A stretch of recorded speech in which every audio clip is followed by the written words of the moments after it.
just in. A body was recently found in Hill Valley Lake. Authorities highly advised to be on the lookout for this man. Any news of his whereabouts should be reported immediately. Great Scott! Aloha, my fellow freaks and geeks. Welcome to Madcap. My name is Nirvado. It's no secret I'm a huge fan of entertainment. Ever since I was a small baby sitting in front of a TV, I stayed up many nights just watching movies and TV shows, all to my poor mother's expense. This crazed obsession with cinema, however, and storytelling has led me to dig deeper into the fantasy worlds I see on a daily basis. I often find myself coming up with theories, plot holes, and even sometimes just outright rewriting the script just to satisfy my twisted OCD. Speaking of which, let's take a look back at Back to the Future.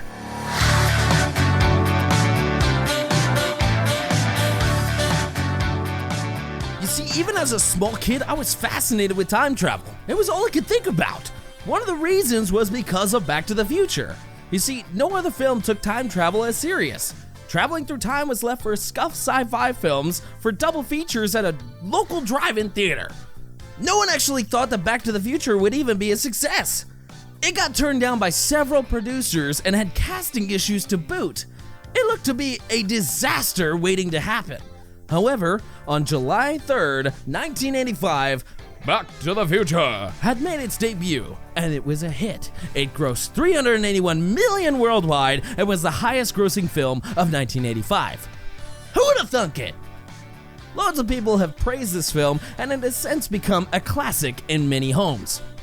All I ever heard was, "It's practically flawless. I can't find anything wrong with it. I just love how it makes all sorts of sense." This is where I come in. For you see, this is a farce, I tell you. Back to the Future has one major flaw that turns this family film into a psychological thriller about a man trapped in time. Yes, I said it. Marty McFly not only is trapped in time, or just doesn't exist, but worst of all, how murder is probably his only solution. Insert dramatic music, future me. Thanks. In order to explain this, we're gonna have to travel back in time to explain a few things. Spoilers ahead! For those of you who do not know, the movie is about a spunky rock and roll skateboarder of questionable age, Marty McFly, who helps a crazy scientist, Doc Brown, with his fashionable flowing locks, to create a time machine in the shape of a DeLorean for unknown reasons. Maybe it's a scholarship program. Who knows? The film doesn't really explain that too much. But I digress. Doc Brown created this tech using illegal means and thus gets attacked. Marty, being a smarty, takes the DeLorean to run away and ends up cueing the exact means to travel back in time. The famous 88 miles per hour! After traveling back, the DeLorean is a bust, and then he confusingly causes a chain reaction of bad decisions to change his past and set in motion the plot of the film. Marty must now contact the past version of Doc and convince him to fix the DeLorean in order to get, wait for it, Back to the Future! This becomes hard though, when Marty realizes that he changed the past and that if he doesn't fix the timeline, he will soon cease to exist. So the rest of the film is a bunch of hijinks of Marty trying to fix the timeline, specifically getting his parents back together. Oh, and did I mention that his mom has the hots for him? I think I just threw up in my mouth a little bit, not gonna lie. Anywho, Doc needs power to get the time machine Back to the Future! but does not have the means of doing so. Marty, however, knows the exact moment a bolt of lightning will strike, and this will provide enough energy. And so, the deadline is set. Marty then saves his parents from splitting, makes it back in time to the clock tower for the strike, and jets off in a blaze of glory Back to the Future! He races to the scene where Doc was shot, and his former self travels back in time. He swoops in to check on Doc, only to find out that he had a bulletproof vest. It was because Marty wrote a letter for him in the past. Marty's family is now wealthy, Biff, aka his dad's bully, is now weak, and he gets the girl of his dreams. Only to live the film on a cliffhanger for the next film. Wasn't that just a blast from the past? Well, it is entertaining. However, there is a major flaw that stands out to me when watching this film, and as you may have guessed, it revolves around the time travel itself. In order for you to better understand, I have to explain the types of time travel as stated in most common time travel stories. The three most common theories break down to linear timelines, looping timelines, or destiny timelines as I like to call them, and alternate timelines. A linear timeline is a timeline that continues, and if you change something in the past, it alters the future. This idea often does not work, seeing how the past being changed would create a paradox where you would have not gone into the past in the first place. Movie magic is the only reason that this theory works. Destiny timelines, however, will never change, for the fact that going back in the time period probably already happened. It's the idea that you cannot change time. Everything that is happening already happened, and there's no changing it no matter how many times you go back and try to do things. This in and of itself brings up way more questions and hurts your brain, but to be honest, we probably shouldn't think about it too much, at least for these circumstances. Alternate timelines, however, are the unique ones that most movies tend to borrow from, where you don't change the future per se, but rather create an alternate timeline where you traveling in the past happened, therefore resulting in a different future. The original timeline continues on without you. However, this new timeline is changed because of your actions going in the past. It's more like traveling through time and space. You deciding to kill a dictator when he was a baby and travel back to see the results? Well, you just created a new timeline with a new result, meaning your timeline still exists with you just vanishing off the face of the earth. This often can cause issues in and of itself, but we'll get to that in a moment. Getting back to the topic at hand, judging by this information, we could probably say it's safe to assume that Back to the Future lies in a linear timeline, especially since Doc keeps reminding Marty that his actions alter the future, and that he never mentions anything about alternate universes. Things do get confusing though in the second movie when Biff steals the timeline to alter the past, and Doc explains to Marty the exact concept of alternate timelines! The idea that Biff changed the course of the timeline and made a new world in his image, and now they're stuck there until they get the timeline back on track. It is much like a railroad being switched off course, and the only way to revert it is to go back and switch the rails the right way. This would explain why Biff changed the past yet was able to travel back to the same future that he left from. Otherwise, he would have changed the future. When he traveled back, it would be the future where he was rich and the town was a mess. Well, so I thought. Back to the Future producers explain this away by simply saying the future changes in waves. Actions in the past don't take effect right away. What?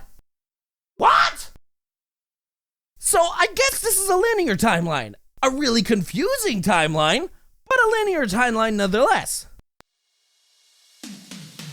With that down, we now have the basis to explain why this would break the timeline for Marty the second he steps foot into the past. When Marty travels back, he is self-aware his actions are changing the future due to a photograph he is carrying of himself and his siblings. As time passes, his parents are not as close as they should be. In 1955, the photograph slowly changes. His brother and sister, and even soon himself, start to fade and disappear. Why he doesn't disappear first, being the youngest, is beyond me. Or better yet, why the photo itself doesn't disappear.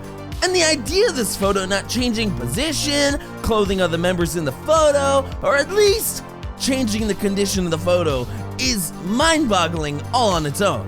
I mean, if his parents don't get together that night, wouldn't all of them not exist, all at once? Or are they saying they slowly would get together later? Either way, at the end of the film, a paradox opens up where Marty begins to fade in the photo and therefore begins to fade in real life. This is where I draw issue, however. If this truly is a linear timeline, then Marty would not exist in order to travel back into the past and destroy the timeline in the first place. So if he disappears, the timeline would reset. The only reason it changed was because of him. If he didn't get born, then it would not cause all of this.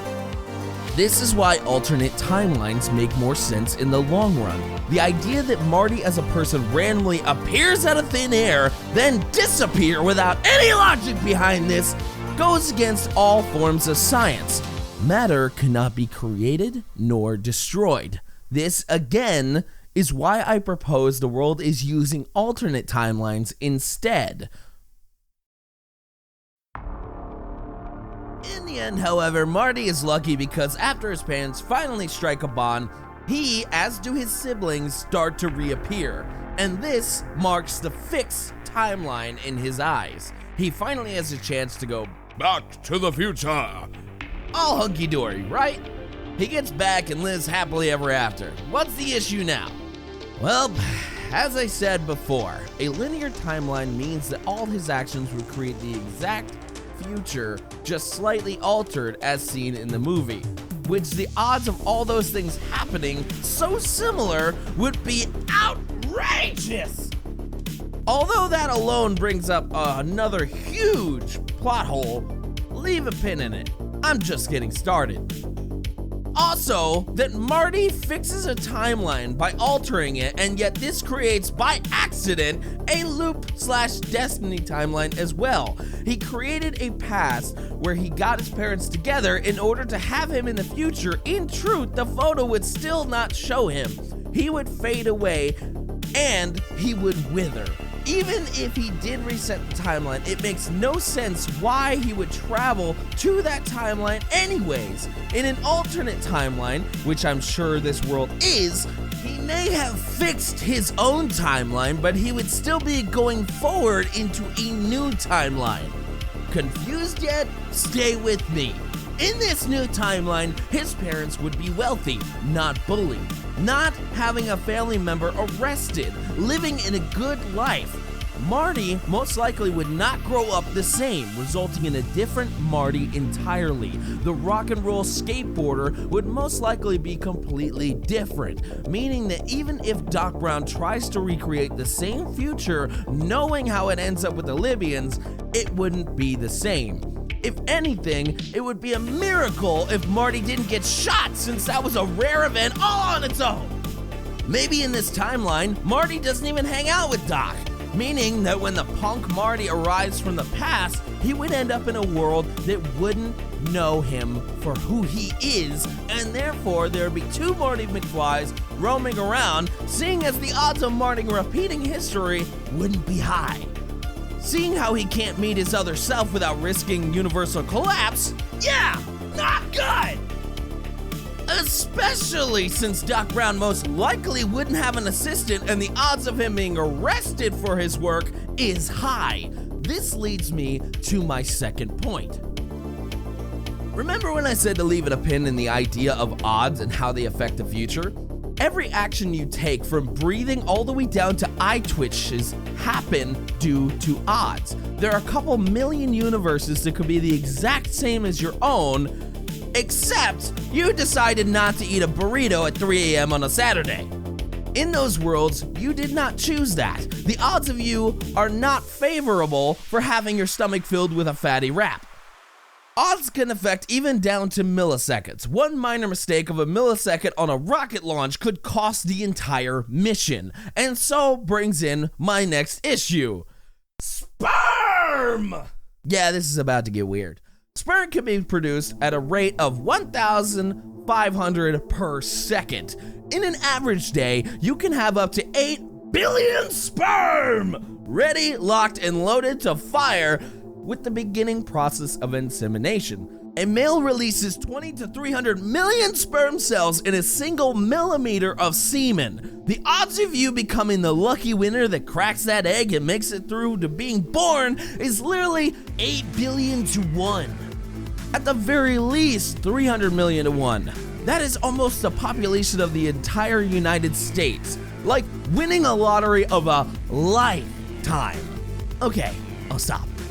Anyways, my point is that a single millimeter of time that passes would cost you the chance of being born. If Marty truly did travel back in time and change things, that would mean by the time he travels back to the future, he would no longer exist. Heck, neither any one of his siblings would either. He would come into a world where no one knows him. All it takes is one moment where dear old dad feels the heat of Hugh Hefner's legacy, and BAM! There goes Marty into some tissues. I mean, his dad literally is super confident now. He was squeezing his mom's tush, for God's sakes. He probably was having a lot more nookie with his wife than ever did before. I mean, look at just how happy he is. You can't tell me that George McFly wasn't George McFlying into bed every night and cycling through that RNG sperm cannon more rapidly than usual. A neat study by Dr. Ali Binazir, which I probably pronounced that name horribly and I'm sorry, showed that the probability of you existing all comes down to 1 in 10 to the power of 2,685,000!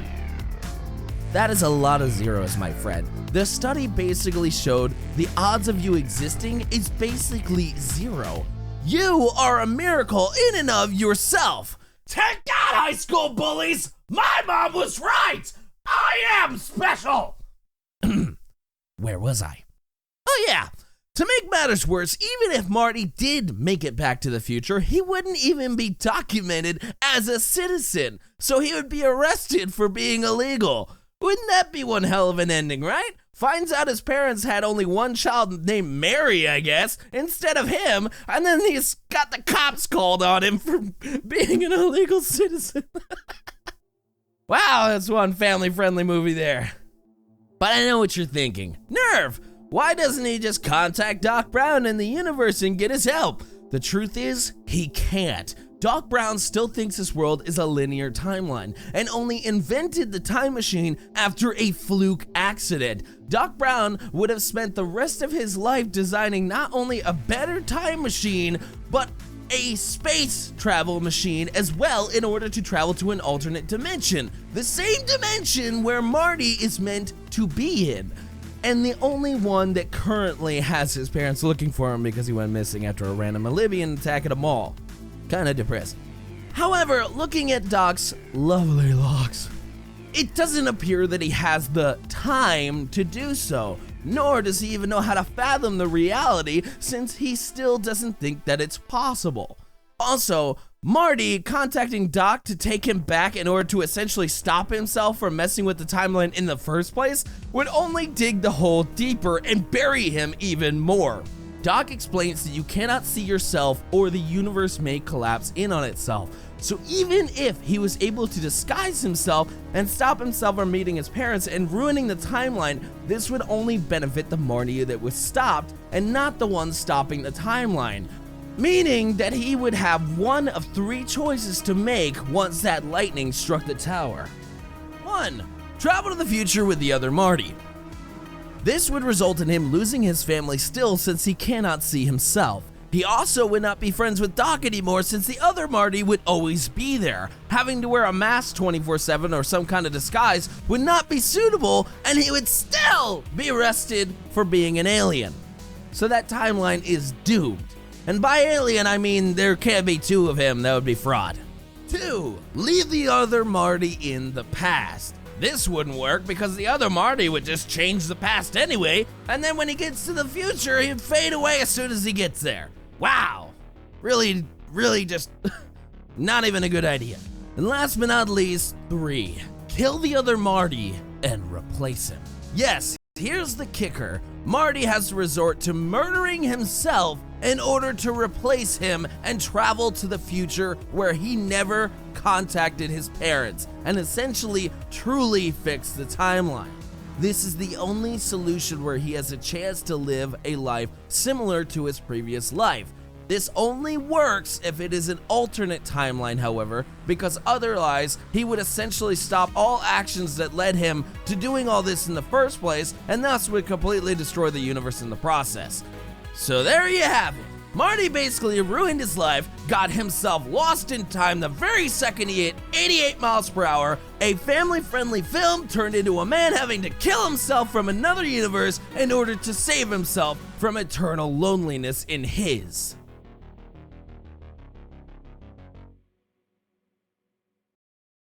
As a side note, I would personally loved it if fading away and failing to reset the timeline was the only solution. I mean, the idea that he never got born means that he would have never gone back to the past and change it. Meaning, at the end of the movie, when he is fading away, he could just close his eyes one final time, only to open them in his bedroom in the future. When he tells Doc about a wild dream he has, Doc could explain that failing to reset the timeline actually reset the timeline. And then he can look at the camera with a cheeky grin, only for it to flash to the credits. But hey, I'm just a random theorist on the internet. What do I know? Tell me what you thought about my fun rant and what interesting theories you have down below. I would love to hear them. I loved making this, and I would love to make a ton more, so if you have more theories or interesting topics, feel free to leave a comment about them as well. I'll make sure to leave a link in the comment about Dr. Ali Binazir, I still can't pronounce that name, Dr. Ali Binazir's infographic in the description below. With all that being said, aloha. I will see all you freaks later.